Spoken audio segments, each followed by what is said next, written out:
Hello, you are so welcome to this podcast. It's my podcast in English number 14, and I'm recording this on a sunny and cold day here near Lyon in France. It's the 9th of January and the year is 2020. Today I'm going to talk about two finished objects and a little bit about the ongoing series in my monthly newsletter. Sorry. So, if this is your first time on my channel, my name is Annette Petvi. I'm a Swedish-born crochet and sometimes knitwear designer. I'm living in France. I've been living here for many years now, but the accent is still Swedish. I teach classes, I design patterns, and I sell yarn and patterns by me and other independent designers on my website. And you can, of course, find the links to all of this, to my blog, to my website, to subscribe to my newsletter below the video. I'm sorry, something's happening with my throat today. I'm also on Instagram and Facebook under my name, Annette Petvi. And since you're watching me on YouTube, I'm of course here on YouTube where I have this channel. So if you like my video, you can do a thumbs up. This helps other people find it. And if you want to see more from me, don't hesitate to subscribe to the channel. So that was the housekeeping. So it's the 9th of January. Happy New Year to everyone. Depending on the country you are living in, this might seem a bit late to wish a Happy New Year. But in France, I'm applying local custom here, and in France we have all the month of January to wish a very Happy New Year to everyone we know. And in France, what you wish everyone most of all is a good health, because, well, for the rest, you generally can manage if you are in good health. I also wish you joy, peace, and creativity. Now, peace and joy. Sometimes when you watch or read the news, you might think this is a bit vain as a goal, but I think we can all apply it in our own lives.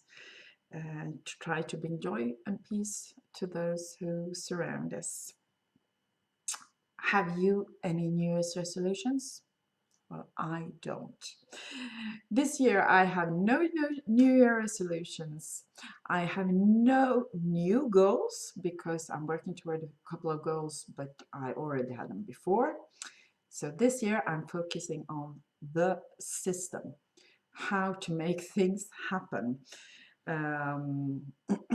I think I've spent lots of time previous years to think about my goals, how I should attain them, the steps to take. I'm writing all this down in a notebook and putting away the notebook and not doing very much about that.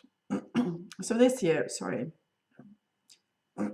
in France we say we have a cat in the throat. It's not really a cat, but something's going on there. So this year I'm focusing on the system. I put into place a few months ago a system that more or less carried me through a very chaotic autumn.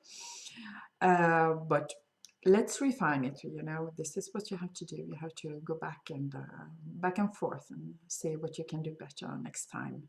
And of course, it's a new year, so this is the time for thinking about how everything can be better this year.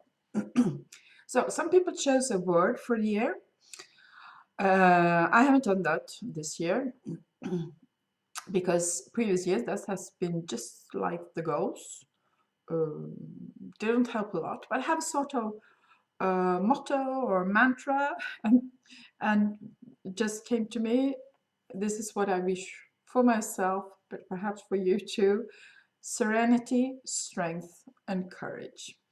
If you have followed me on social media, and if you watch my previous video, You might remember that I'm entering a season in my life where my elderly parents need a lot of help. And I think to cope with this, I need serenity, strength, and courage. Um, the situation is a bit more complicated when you are far apart geographically. My parents live in Sweden, I live in France. I have a brother who is in Sweden close to my parents, but I have to juggle this for some time. I don't know how long ahead of me. So, serenity, strength, and courage. And to boost specifically the serenity, I'm talking about focus on systems. I spent a lot of time during the holiday season. I came back from Sweden on the 13th of December, and from the 14th and to until the now I spent a lot of time sitting on my couch listening to audiobooks and crocheting and knitting. It helped a lot, and this is also why I can show you a couple of finished objects. Yay! This is the crochet one because there's a knit one too, and this you might recognize it either from what I've shown you before or from other places on the web, because this is not my pattern. It's a pattern by Susan Carlson of Felted Button, and it's called the Trio Blanket, and it's done. So let me try to show it to you. Not easy because it's pretty big. It's 3 balls of the yarn whirl, so it's 3,000 meters to crochet. And last time, which was at the very end of November, I had done 2/3 of it. And I was thinking that probably I would have this done by the end of March, in the beginning of January, and it's done.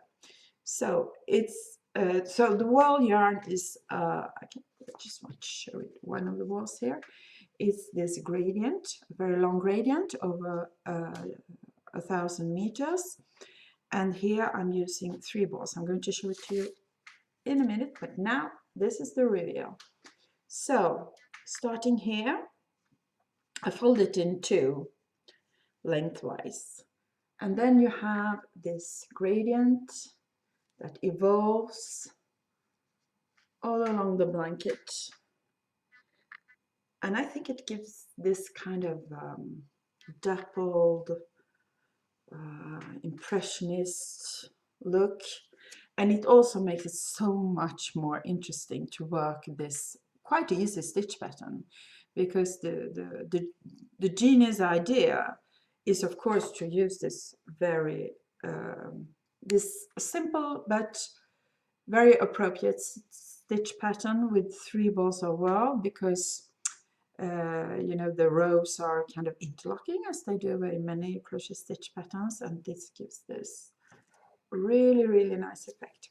So it can be a bit hard when you look at the balls of yarn to understand how they will come together. Well, you will not really anticipate how they go together because the color changes occurs at different places within different balls of yarn.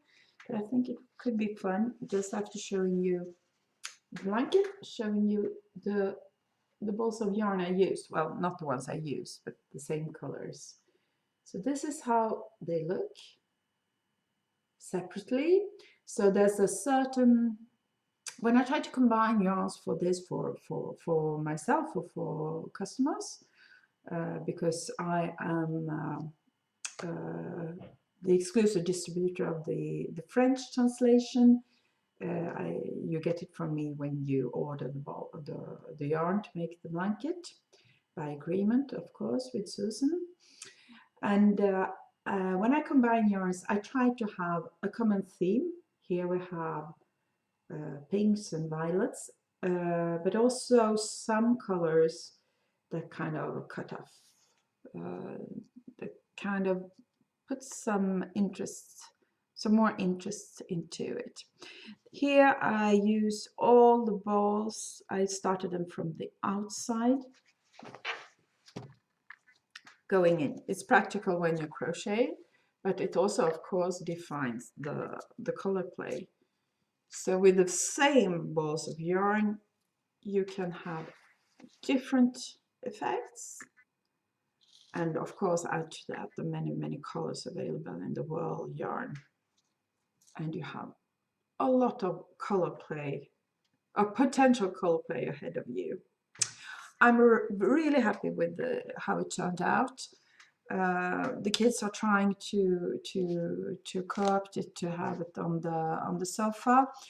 I'm keeping it a bit on the separately from the family life right now, because I will participate in a few shows here in France in the coming months, and I want to show the blanket at these. But it's lovely, lovely, and I think it's easy to underestimate how cozy a cotton blanket is, because you know, it's not because it's cotton that you don't feel the warmth. Perhaps less than with a wool blanket, but perhaps a wool blanket can be too warm sometimes. So super happy to have finished it, because it was a big project. I started it in July, and of course I haven't worked actively on it all the time, but it's really nice to have finished such a big project, and I actually finished it on the 1st of January. And just a couple of days ago, so in the first complete week of January this year, I finished my leg warmers. So this is a knit project. I don't really dare calling it a design, because I mean it's stockinette leg warmers, just a twisted rib at top and bottom. And it's really funny because I made this in the Zauber wool yarn. I sell on my website the 100% merino version of the Zauber wool yarn, which is a German yarn from the company Schroppelwolle. So this is not the one that you should use for socks, because there is no nylon in it. But it works really well for leg warmers that you don't put down in your shoes, you don't walk on them. And it's, I think it's a funny way to display how the colors can play out in such a slow gradient yarn as the Zauber wool, because I mean, really, these are like really non-identical twins. So my friends laughed a lot when I told them I was making leg warmers, and when I showed them the finished. Hey, can I get some autofocus? Yes, thank you. And I showed them the finished ones, because they sent me a number of GIFs that you can find if you punch in aerobics in your phone. So if you want to have some fun, you can do that. But I actually don't plan to wear these neither for dancing nor for a workout. I plan to wear them with a dress or skirt and ankle boots, to have some extra warmth around my legs, and also a pop of color. So of course I will need to take pictures or wear the appropriate outfit next time, so I can show it to you. I will try to block them a bit as well, because it's not super easy to knit very regularly in this yarn. This yarn is it's a fingering weight, so it's 200 meters per 50 grams and 400 in a 100 gram ball, but it's a bit skinnier than a normal traditional fingering weight yarn. It's single, and it needs quite some twist to hold together, of course, especially since it's only merino wool. There's no synthetics in this. And so it's a quite skinny yarn, not very fluffy, and it kind of shows in my pretty uneven stockinette. but I think it will even out with blocking. And also, as my mom says, run quickly and smile and no one will notice. I mean, when you wear it, we have all the imperfections just under our eyes when we work on a project, but when you wear it, who cares? Look at all this glorious color. I'm going to write up the pattern rather quickly for these ones. I have a day set off tomorrow actually to work on ongoing designs. So I have to write this one up. It's going to be a very cheap pattern, of course, and free for anyone buying a ball of Zabo ball from my web shop, of course. I think it was really a fun project, and it really suited my need for a mindless project. Both the blanket and the leg warmers are pretty mindless once you get going, especially on the sizing of the leg warmers. Of course, since I enjoyed making these leg warmers, and since I think it's a very nice way to show off one of the yarns I'm making, I'm selling, sorry, I want to design a pair in crochet. So what do I need to think about when I design a pair of leg warmers in crochet?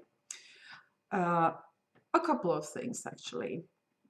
So these leg warmers have ribbing on the top and on the bottom, and it's actually a tube. It can look a bit different in size, but that's just because it's not blocked, so it hasn't evened out yet. But it's really the same stitch count from beginning to end. So you can wear it anyway.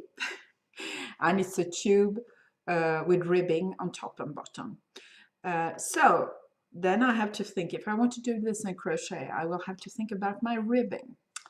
As you might or might not know, to get really elastic ribbing in crochet, the best way I have found so far is to work a ribbed pattern, but working it in this direction. There is fake ribbing worked using post stitches, but it's not very elastic, and I think this needs to be really elastic to hold them up well and to give some shape at the bottom as well. So since I'm going to work a tube, I'm going to have to work the first part of ribbing, well, like this. So I work a band, I fold it in two and I close it. Then I will need, of course, to decide on the stitch pattern. Since I want to work this simply in a tube, I am not going to choose a solid stitch pattern like solid double crochets or solid half double crochets, because then, you know, I'm going to have this problem with the traveling seam that you can have in crochet. The crochet stitches are asymmetrical. If you have a really good look at your crocheted work in progress, you can see that when you form, for example, your double crochet, I'm talking in US terms now, the body of your double crochet and the top of the double crochet are not strictly aligned. The top is set off a little bit compared to the body of the stitch. So if you are working in a tube and always in the same direction, you are going to see your work from the right side all the time, and all your stitches, if it's double crochet for example, will have their body and the top slightly to the right of the body of the stitch. If you work back and forth, this evens out all the time. It's not no problem. But if you work all the time in a tube, in a solid stitch pattern, because when you add chains and such, it will also help to even out the work, then your seam, your join, will go slightly to the side all the time. So this is something I want to avoid if I make a crocheted version of these leg warmers. So I think I'm going to simply use a stitch pattern which is not solid, which has some space for with chain spaces to help even out the tensions and replace the stitches on top of each other. Probably a stitch pattern where you don't work all the time into the stitches, but into chain spaces in the row below, because that will definitely help alleviate this problem. There are two other ways to work this. In single crochet anyhow, if you work through one loop only, I could work only through the back loop. That will give the stitch some moving space, so it can sit right on top of the other. And you could also work in rounds, but turn and work back in the round. I'm going to put in a link to an old newsletter, I think it's from 2009, something like that, where I explain this idea of working in rounds, but back and forth. And then, of course, when I have made my ribbing here and worked my leg in whatever stitch pattern I choose, I will need to decide on how I'm going to attach the ribbing at the bottom. Because at the top, you work your ribbing, you work a band, and then you work into the, you just flip things over and you work into the top here in your crochet ribbing. When I arrive here, I will have to think about how I'm probably going to work back and forth and attaching the ribbing to the leg here at each time I come back. But this is also something to think about. And you have to think about how you're going to attach it. This can influence the choice of the type of ribbing you're going to use, because depending on your stitch pattern, how many times do you need to go back and forth before you attach it here? Is it on every second row or is it on every fourth row? Lots of things to think about, but that's what makes it so much fun. If it was only easy and only evident, it wouldn't be so interesting to work on designing. So I mentioned a previous newsletter, a quite old one. So I'm of course still putting out my monthly newsletter. There will perhaps be a few changes to the periodicity, because sometimes, specifically in the French version, when I'm very active with events and such, once a month is perhaps not quite enough. In the English version, I think I'm going to stay on a monthly rhythm for the time being. So I edit since years and years. I've done this, I think my first newsletters came out in 2006 or something. So throughout the years, I made a lot of newsletters, and my newsletters are not only marketing, talking about what I'm doing, but I also include in almost each and every one a crochet tutorial. And for the past few years, I worked in series, so I have a theme, and I work on that theme. And currently, the theme is crochet fundamentals. You can find a few videos on the crochet chain here on my YouTube channel. So the chain is the start. I'm currently working on tutorials about how to do your selvages when working back and forth. And the idea all the time is to make two newsletters on the same topic. One with the basics. I thought perhaps it was a bit too easy, but lots of people have come back to me and said that it has helped them. And I think it's also interesting to have some beginner or almost beginner material.